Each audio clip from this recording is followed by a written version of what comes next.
Greetings, everyone, and thank you for joining us today for this special presentation, one of our school spotlights looking at Wilbraham and Monson Academy. I am Darren Worcester from EMA and admission.org, and it is my pleasure in a second here to introduce you to the WMA team. One quick programming note first is that the WMA team is going to be giving a presentation on their school that they have prepared in advance. And then we'll take some questions. Many of you entered questions when you registered, so we'll start with those.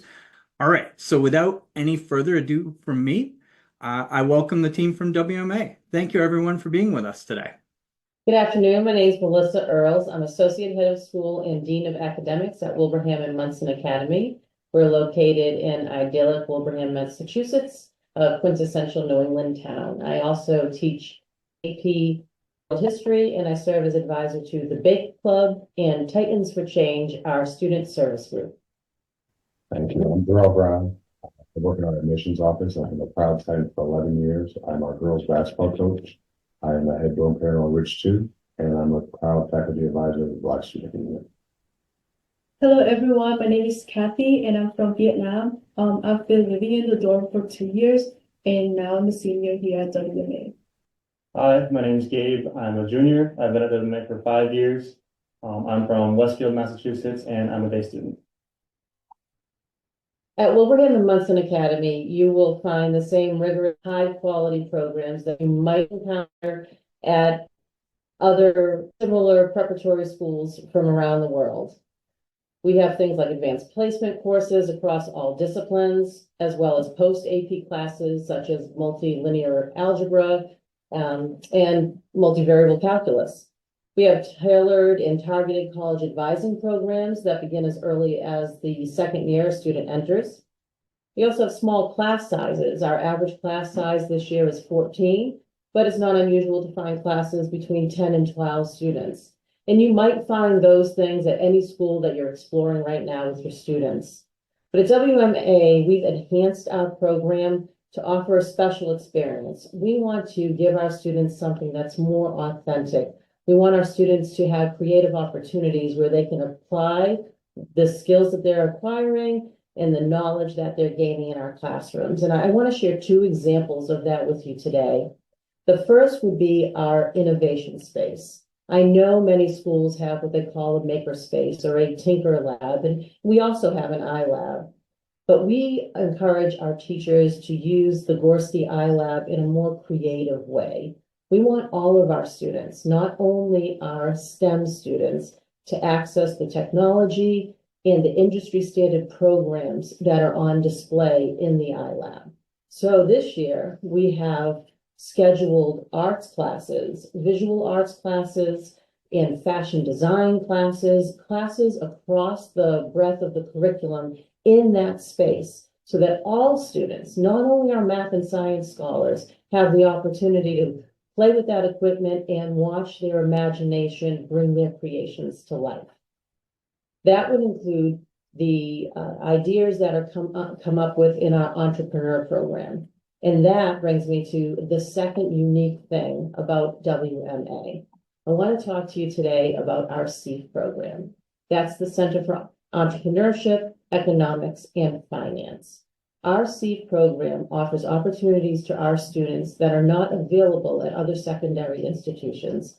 Here at WMA, our students can take things like business data analysis, courses like portfolio management, and then there's the crown jewel of our program, our student investment seminar. And this is an opportunity for our students to enroll in a course that allows them to select stocks throughout market sectors to present to a team of Friends of the Academy, board members, Wall Street professionals for opportunities for investment. We currently have a student-managed portfolio worth in excess of over $100,000 in just a few years. And that's a terrific opportunity available to only our students here at WMA. And I want to introduce you to Kathy in a moment, who's participated in this program. But first, we're going to show you a video that highlights the Student Investment Seminar, part of our CEEF program. We believe very strongly as an institution that we need to give students the ability to see the world through the lens of finance. These students are learning this at the high school level. I have really high hopes for what they do with it. My name is Jim Erzik. and I'm the chair of the CEEF program at WMA.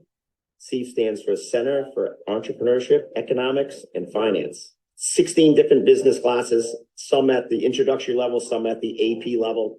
It gives students an opportunity to taste what it's like to be an entrepreneur or an economist or a financial planner. I've taken a lot of CEEF classes. I've taken financial planning, portfolio management, stock market analysis, 2 terms of student investment seminar.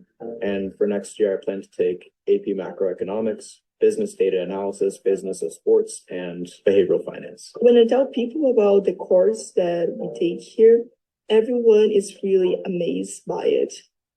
I'm really grateful. Not many people get this opportunity. There are programs that we offer here outside of the classroom that are pretty special. One is called Student Investment Seminar. And the Student Investment Seminar is the crown jewel in our CEEF department. It's an opportunity for students to go about the process of what people on Wall Street go through every day. And at the end, they have to pitch their stocks in a presentation to the board and hope to get chosen, and the school invests real money into that company. The students get so much out of it, but the panelists also get a lot out of it. They are always incredibly impressed that these are teams of high school students. They've described the groups as exceeding what they have seen from similar groups at the college level. When you're able to take a course like investment seminar, you're able to experience how it is to work in that field. Every time I talk about this class and the opportunity I got with it, even the adults I talk to, they wish that they had the same opportunity. No other school at the different levels are offering the type of courses that we offer. To get a taste of what a social entrepreneurship is or portfolio management is quite unique. And I do think it sets us apart from many other prep schools. If you're planning on attending WMA, I would say take as many CEEF classes as you can. Even if you're not interested in finance or economics, it is something that will help you later in life. It's just such a cool opportunity that you can have. And that's really cool, at least to me. And I think we're one of the only schools that offer something like this. You got to take advantage of it. Well, so the student investment seminar was such an incredible experience for me, as it's not only allowed me to dive deeper into the world of finance and the stock market, but also prepare me so well for college, as I want to major in something similar as well. So throughout the course, I learned so many different helpful tools and resources that helped me and my team in the process of deciding on the stocks. More than that, competing with other teams and rehearsing for the final presentation to the committee also enhanced my teamwork, my presentation skills, and other soft skills that I think are important to my personal growth. However, the highlight of this program is the New York trip, which is kind of a reward for active students. So we were invited by Mr. Shankman, one of our board members, to visit his office in Manhattan. And we also visited the NASDAQ building to see the stock closing bell and experience the tradition there. I think this trip was really unforgettable for me because it has given me insights into the field that I want to work in the future, and also made me want to immerse myself more in New York City later in life. And I think this opportunity is really unique in a way that not every high school students could have had. And so I was really grateful that I could join this program and also experience this journey that I don't think I could have elsewhere. That was great, Kathy. Thank you. I'm Durelle. I want to say a little bit about our student life experience. So for our day and boarding students, we offer a well-rounded experience that caters to the whole student.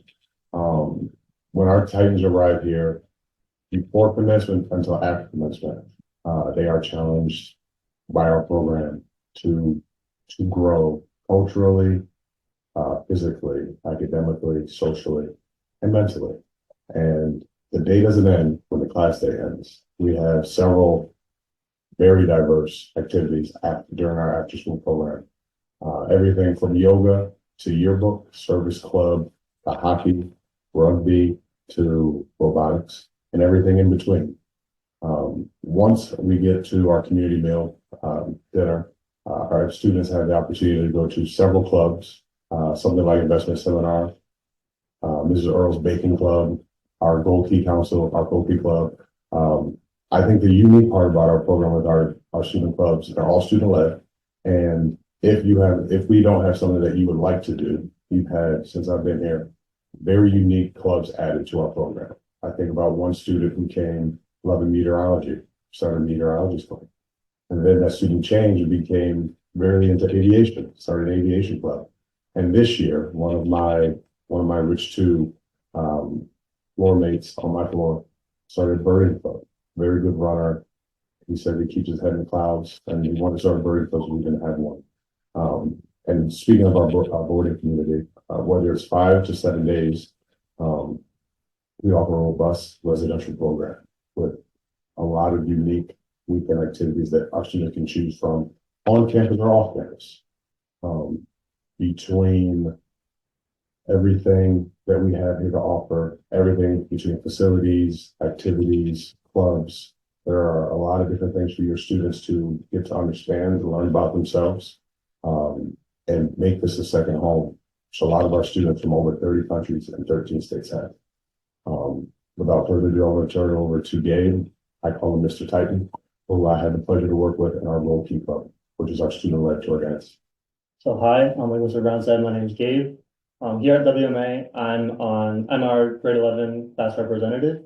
And within student government, we have a few different subcommittees. And the subcommittee I'm a part of is event planning. So my role here is I kind of plan, oversee, and help run a ton of different events here on campus. The first event that we kick off the year with is our Titan Fest, which is usually 1 to 2 weeks after the first day of school, and which happens right outside in the fields in front of campus.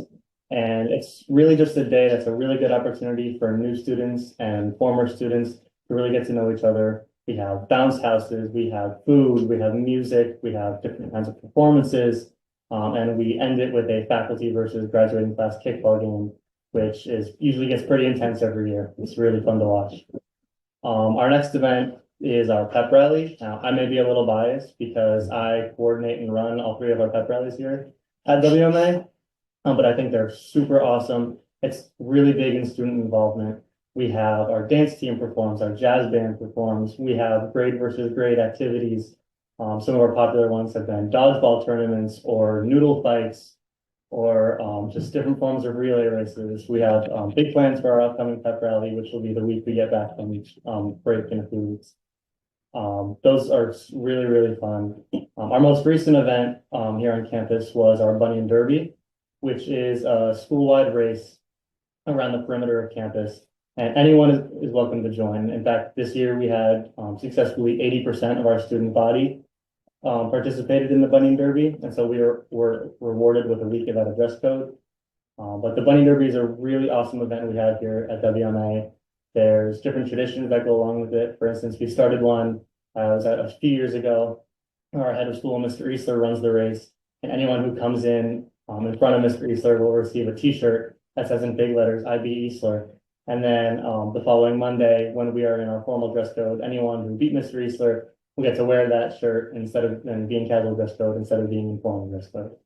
Now, our 2 upcoming events that we have are our Winter Carnival and Cruise Night.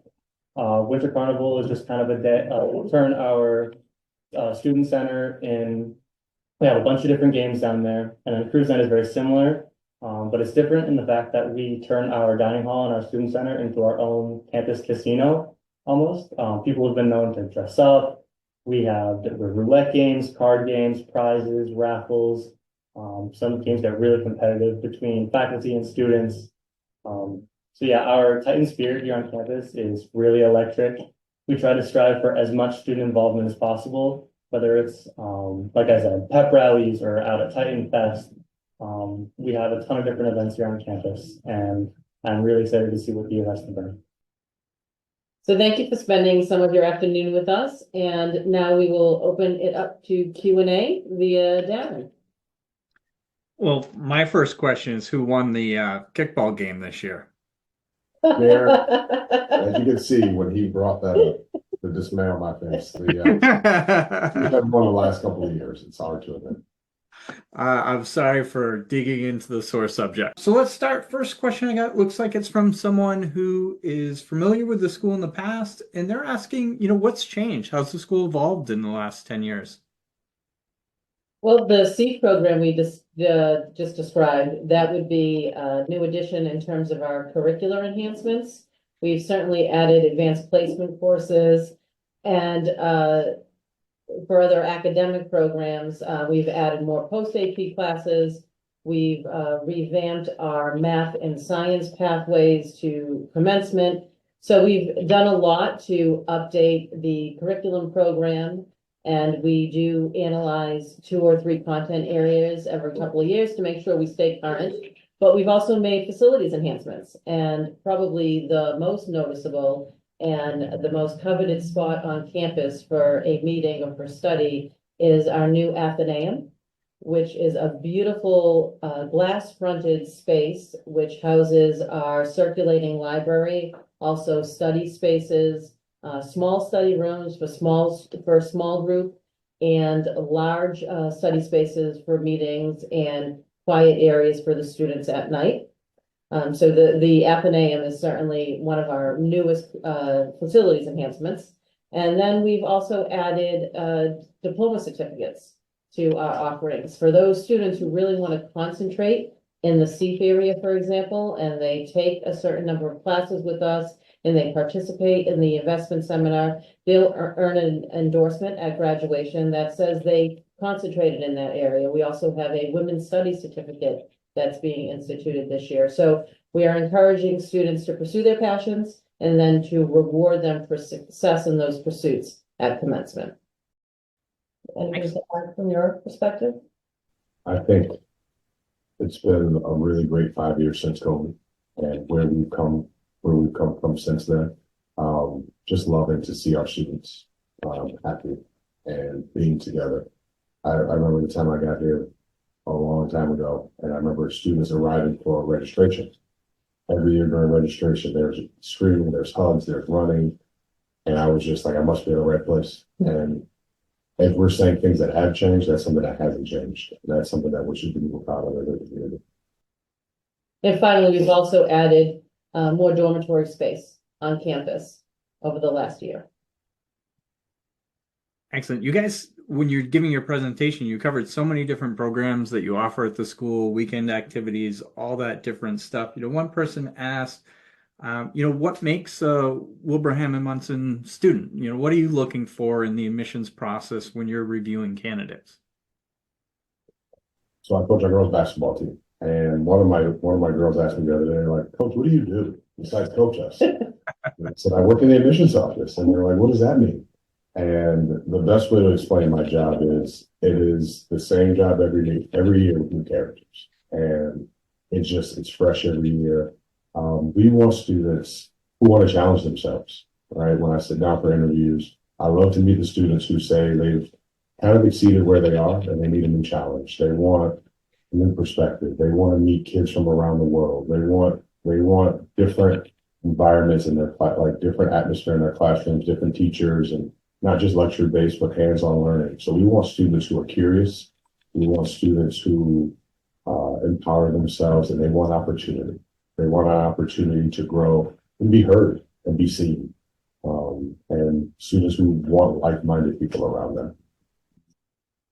Wonderful. Thank you. For the boarding students, what support do they get from teachers and faculty, throughout, the full week? Yeah, sure. So, I'm a boarding student, so I feel like the biggest support is that like I have a chance to talk or like connect with my dorm parents who also like our teachers, our coaches. So like we get to know them better, and as well as if we have any like problem, like personal problem or like just some homework questions. So we always come to them and ask if they can help us. And they would be the biggest supporter for all the dorm students in the dorm. So we have a residential program that extends into the evening hours. There are times set for student clubs that Coach Brown mentioned, and that would be right after the community dinner hour. And then there's a time when the boarding students do have to check in with their dorm parents on duty. And we know where our students are at all times.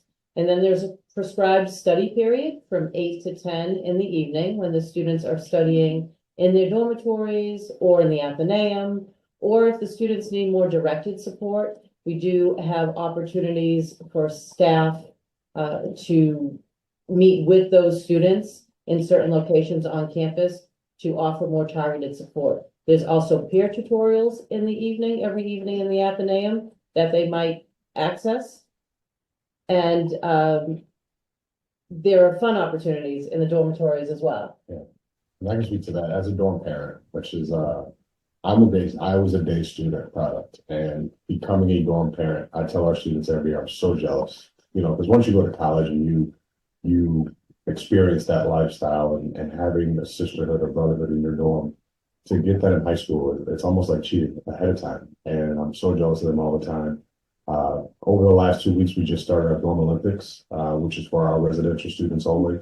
It is their chance to build camaraderie within our residential community. In the past, we've done it just dorm teams, whoever lives with each other, make the teams. And we realized like it wasn't really achieving the goal we wanted. And so now we've mixed up the teams, and the first weekend, Kathy was part of a group that they had to make a team name, they had to pick a team color, they had to make a team flag.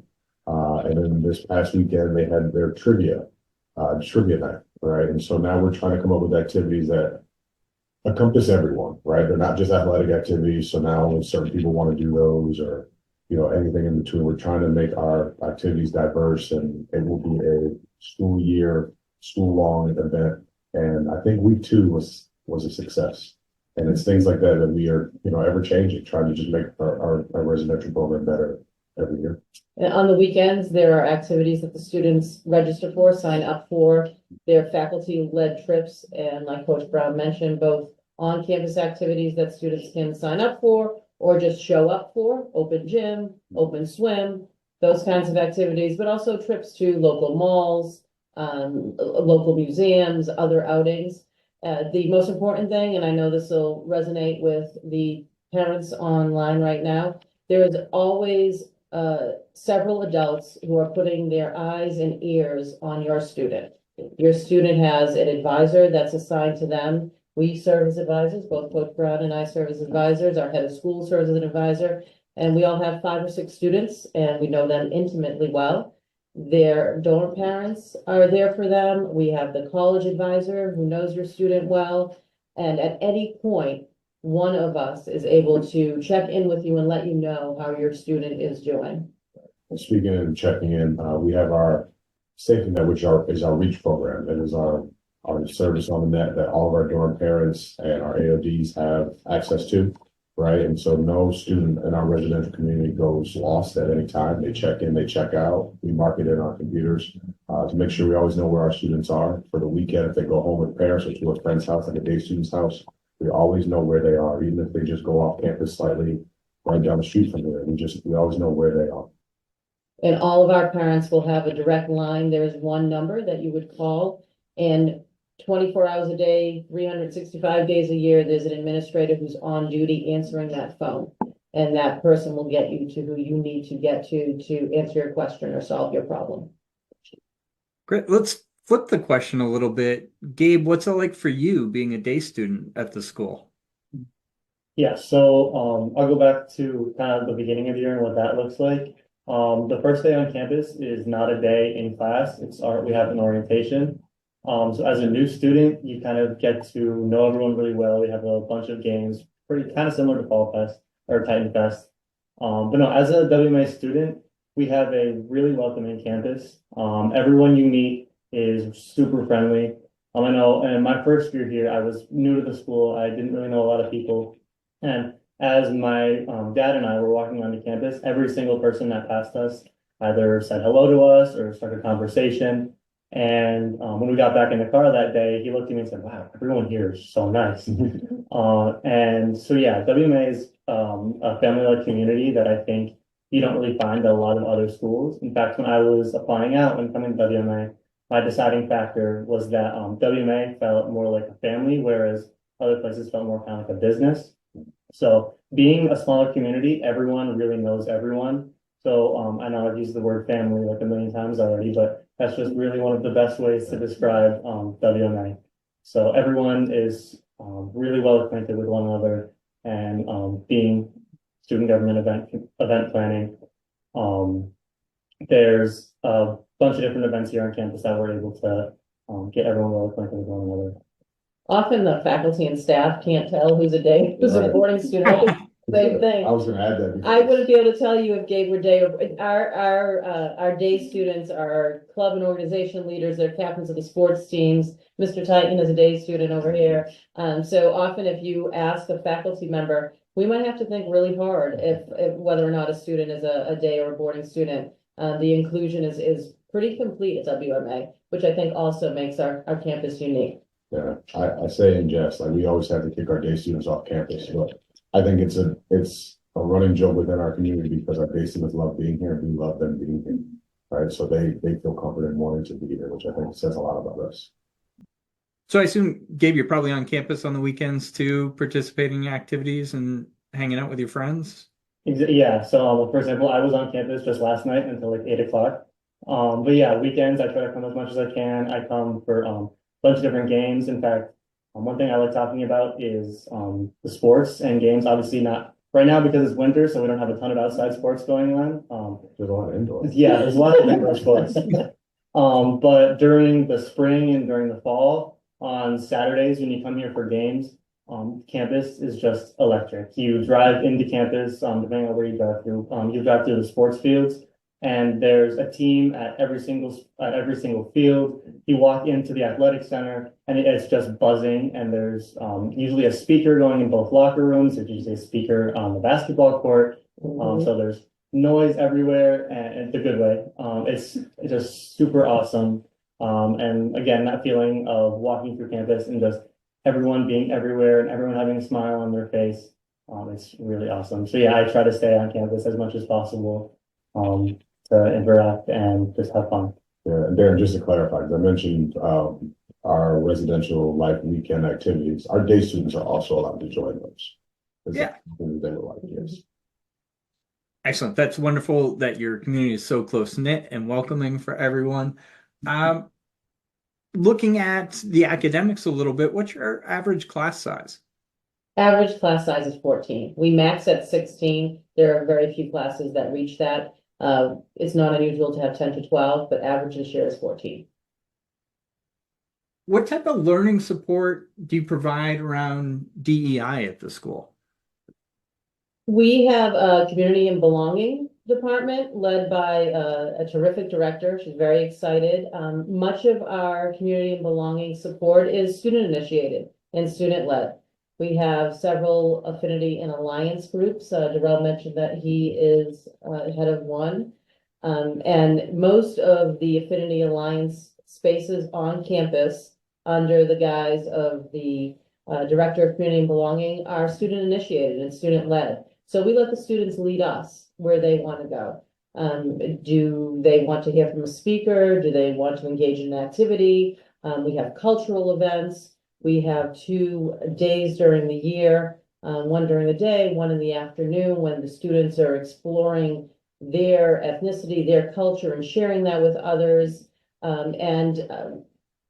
We also encourage everyone to talk with one another through what we call our foundation of civil discourse. So our students and our faculty are strongly encouraged to talk to each other with words of kindness and acceptance and understanding and openness. And there's no tolerance for hate. There is no tolerance for taunting or anything that makes someone feel uncomfortable. It's an open campus, but coming back to the original question, it's also one where we let the students lead us where they want to go. If I could actually add one thing onto that, I'm actually a member of our peer counselor group, which is a group of students on campus who work hand in hand with our counselors. So we kind of run different events to help everyone feel as comfortable as they can on campus. We're also another resource. If you don't feel super comfortable going to an adult, you can come to us and we're able to help you with really whatever we can. So just a little thing I wanted to add into that piece. Absolutely. Excellent. Kind of start crossing over a little bit academics to athletics. You guys have such a great athletic program. Um, for obviously, I presume students have to get out of class early sometimes to travel to away games and things like that. What type of academic support is provided for athletes to ensure that they're not missing out or slipping in their academics?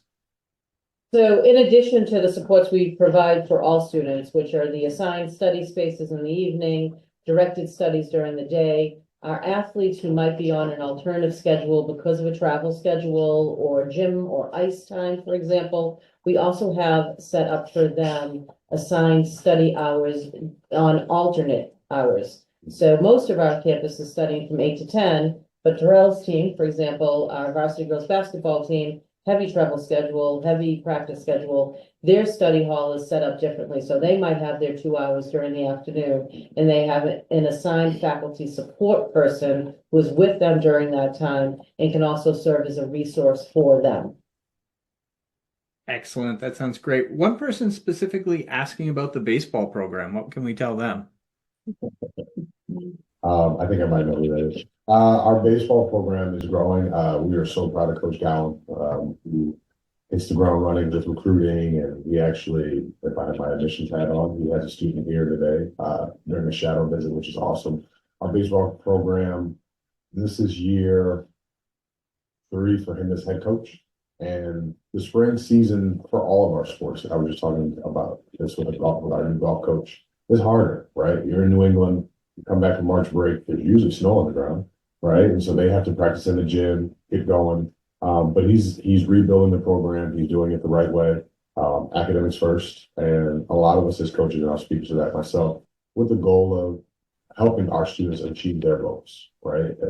If we are helping them achieve their goal of if baseball is their ultimate goal of college baseball, Coach Gowan's trying to help them get there. And then if we're winning games in the midst of creating college baseball players, and that's a really good equation. Gabe, you play a little baseball. You want to speak to Yeah. the program at all? So like I said, I'm on the baseball team. I'm a first baseman. Coach Gowan is genuinely one of the most dedicated coaches I think I've ever had, especially when it comes to college recruiting. He finds a way to work with us year round. Again, in the off season, he's only allowed to work with 3 players at a time. And so I have what's called a concentration in the fall. So I don't do an afternoon activity, like a sport or a club. Instead, I get workouts dedicated to baseball, and Coach Gowan some days would take me down to the field and either hit me grounders or help with fly balls or whatever really I needed. And then program we also have, our trip that we usually do is during March break, the baseball team will go down to Florida to a gigantic training facility. It's called the Jackie Robinson Training Facility in Vero Beach. And these past few years I've gone on it has been like one of the best trips or one of the best experiences I've had as a baseball player. We usually go down for about 5 days. Actually, last year we won all 4 games that we played. And typically every day we have 1 practice and 1 game. And it's super awesome. We have a really wide coaching staff. We have pitching coaches, hitting coaches, outfield coaches, infield coaches that all work with you specifically on what you need. At the beginning of every practice every day, I won't go super into this because I know everyone on here aren't baseball players, but if you get me going, I'll keep going. But every day we separate the outfielders and infielders at the beginning of practice and work on the fundamentals. And then we come back together and do whatever Coach Gowan has planned. So really awesome program. All right, so we right now we are using the Clarity application, which is new to us. We're in year 2 of that, and so you would fill out the application at the same time you fill out the student application, right? And then both are due by January 31st or February 1. And we use that as a third party to help with the application process.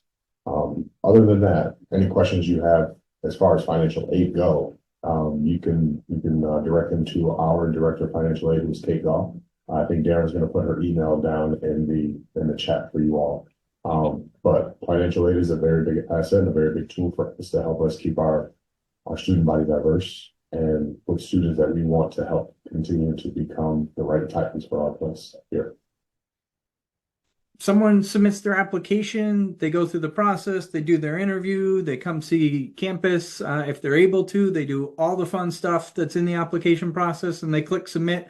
I know for me, so I really empathize with this question that this person asked. I would be freaking out. Did they get it? Is everything come through? How do they know that everything was received and okay? So that goes back to the question to me about, the student they would like. That is when the job really gets fun for us every year in our office. It is just a check-in constantly with our students, right? It kind of helps us get to know our students better and our students get to know our school better. As pieces of the application arrive, I literally do this every day right now. I reach out to our student and our family and let them know, hey, your personal record has been received or your English recommendation has been received.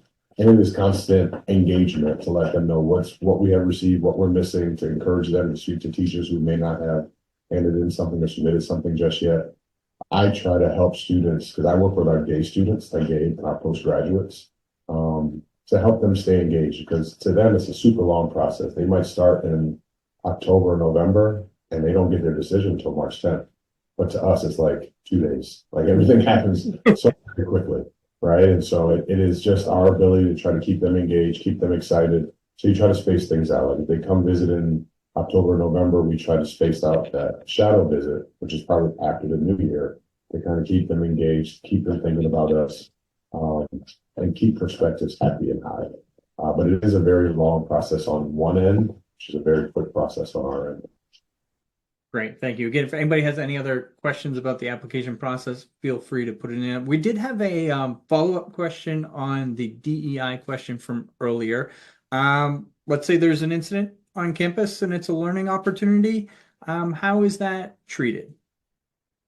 That would be somewhat specific to the nature of the incident. As I mentioned, there are certain things that wouldn't be tolerated on campus. But if it was something that was an opportunity for discussion, certainly that discussion would happen, and it could prompt a larger discussion among the affinity or alliance groups, or potentially even the entire campus community, if it's an opportunity like that.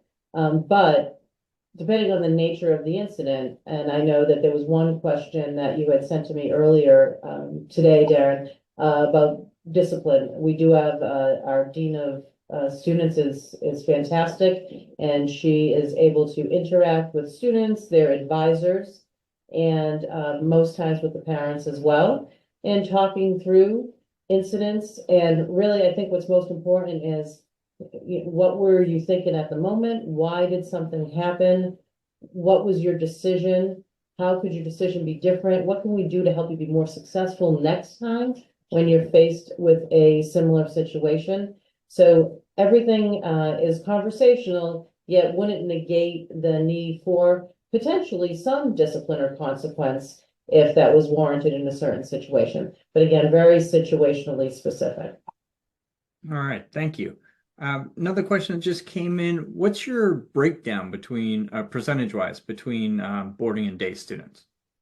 This is an easy question for us. I know most campuses, one that I know of very well, they're usually heavy one way or the other, 80-20, 70-30, 70-30. For us this year, we are 53-47 data boarding, which is a very unique and very different percentage in most prep schools. For families that are looking at considering boarding and coming from anywhere throughout the world, what's travel like getting to your school, to and from? Kevin, you want to talk a little bit about how you get to us and how you're about to get home in a couple of days? Right. All right. So like, I think at the beginning of the year when new students just come in, they will have to fill out like a student arrival form, which will help our faculty members to like arrange or schedule like a shuttle bus from Boston Logan International Airport to our campus, and that will be the same with like every break. So like our students have to fill out that reach request, and then we'll put in like which flight we leave on and then what time is it, and then the school will arrange a shuttle bus that can bring all of us to the airport. And we also have shuttle bus to the local station, which So is we in have Springfield, and and then also to Bradley Airport.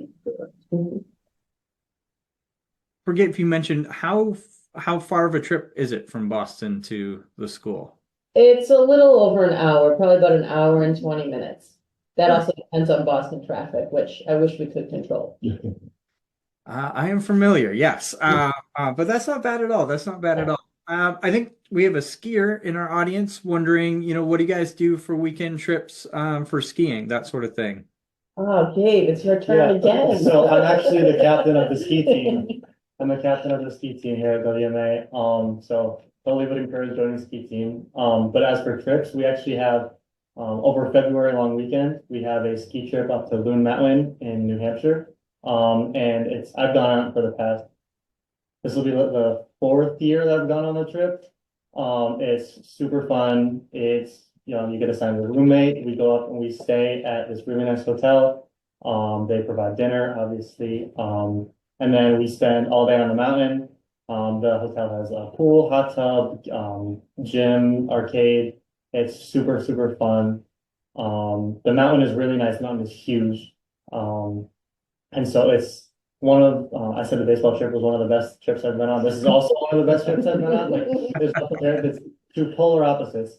But yeah, and then pivoting to ski team. I've been on the ski team since 7th grade, and it's been a really awesome experience. This year, we actually have 2 new coaches, and we have begun practicing at a different mountain, a much bigger mountain than we've practiced at previously, but we have races every Wednesday over at Berkshire East, and we practice, obviously when there's snow. We practice Mondays and Thursdays at Bosquet up in the Berkshires.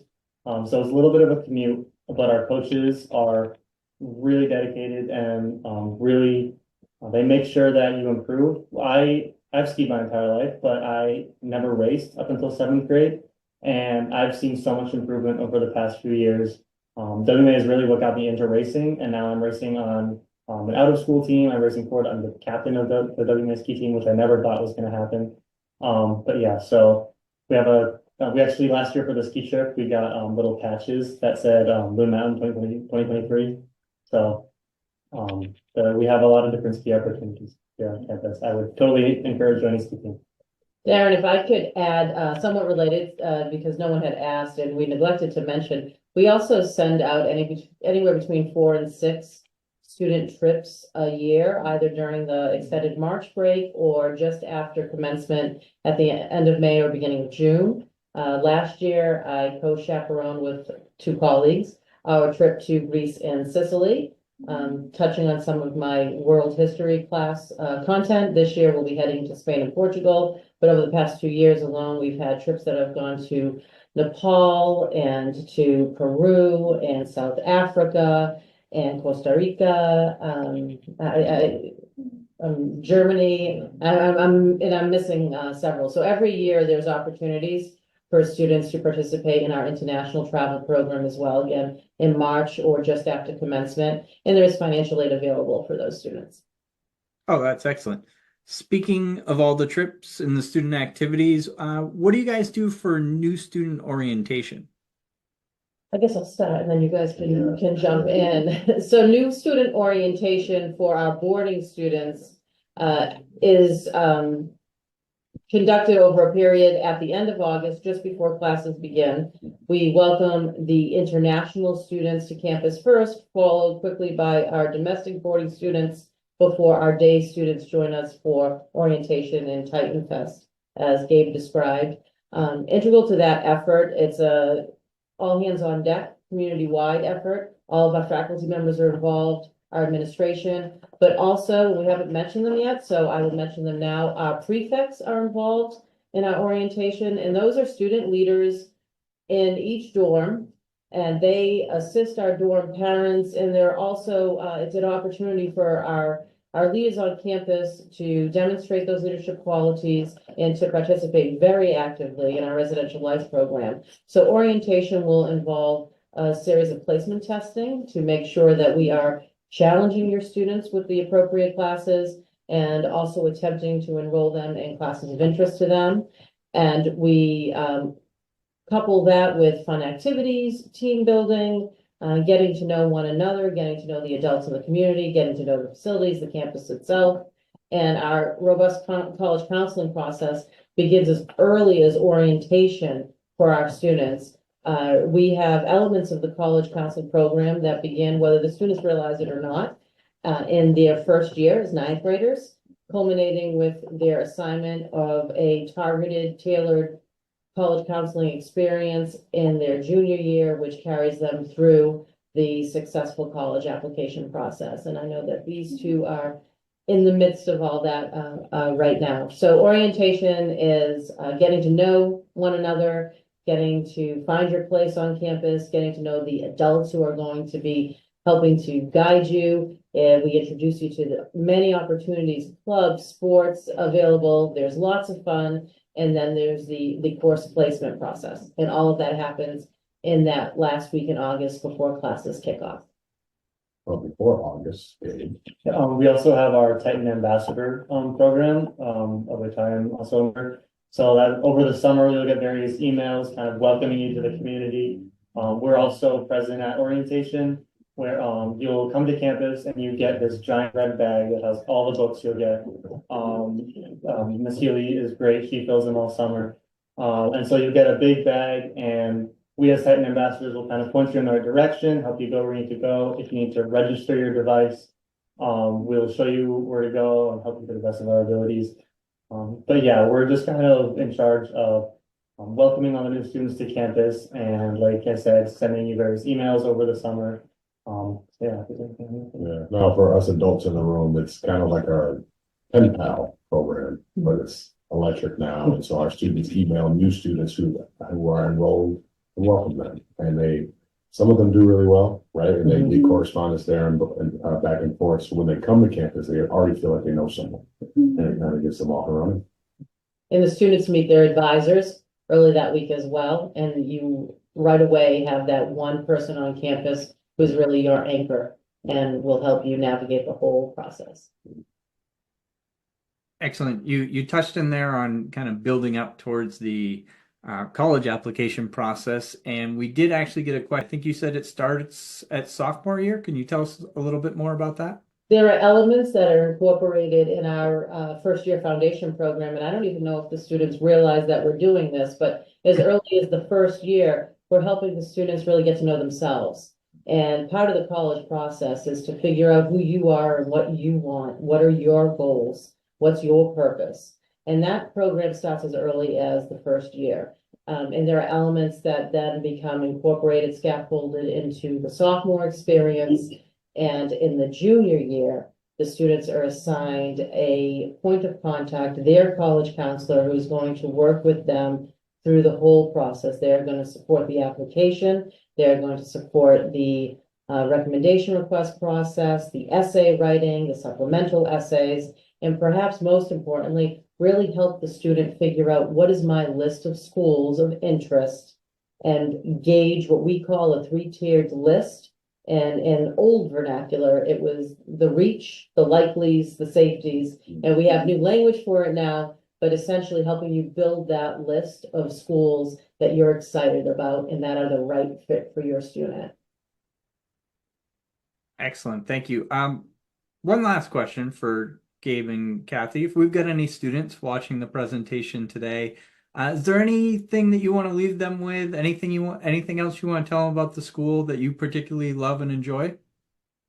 Yeah, so I would actually give a piece of advice for coming to WMA. I would suggest trying things outside the box. So when I first started attending WMA, I was really just set on playing baseball, and I wasn't going to try anything else.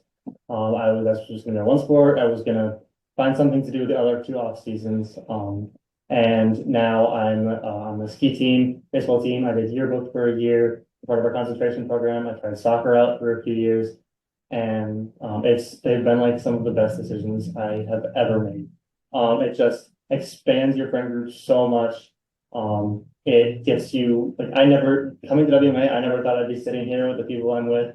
I'm doing something like this, but I've been able to really just get outside the box and meet new people and gain all this confidence that I have now to sit here and be able to do something as awesome as this. So try new things, talk to new people, Yeah, for me, I think it's the same with Gabe, but like as an international student, I feel like for the first like orientation week where like it's only new international student and then you get to like meet with other new international student. Also like that's a perfect time for you to get to know new people and also to know your dorm prefects as well. And just try to participate in every different kind of activities will help you to find your friends, your people at the boarding dorms, and then yeah, just enjoy your high school life here. Well, thank you both. I've learned a lot about the school. You've both been wonderful ambassadors for WMA today. Melissa and Durelle, do you guys have any last parting thoughts? This is an incredible place for a professional educator to land as well. So the students talked about what was special from their perspective.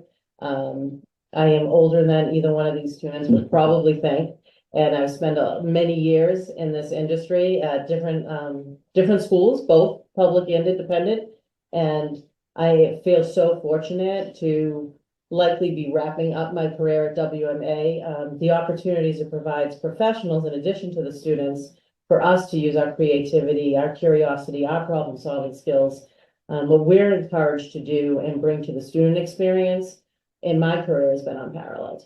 Yeah, and I would just add a little bit of what everyone has said, and I would use the word embrace. Embrace the opportunity you have, embrace all the differences, all the opportunities you have, just embrace all of it and try new things, right? And not be afraid to fail. Some things you may succeed at, and some things you will just make a lot of new friends and have a lot of really great laughs.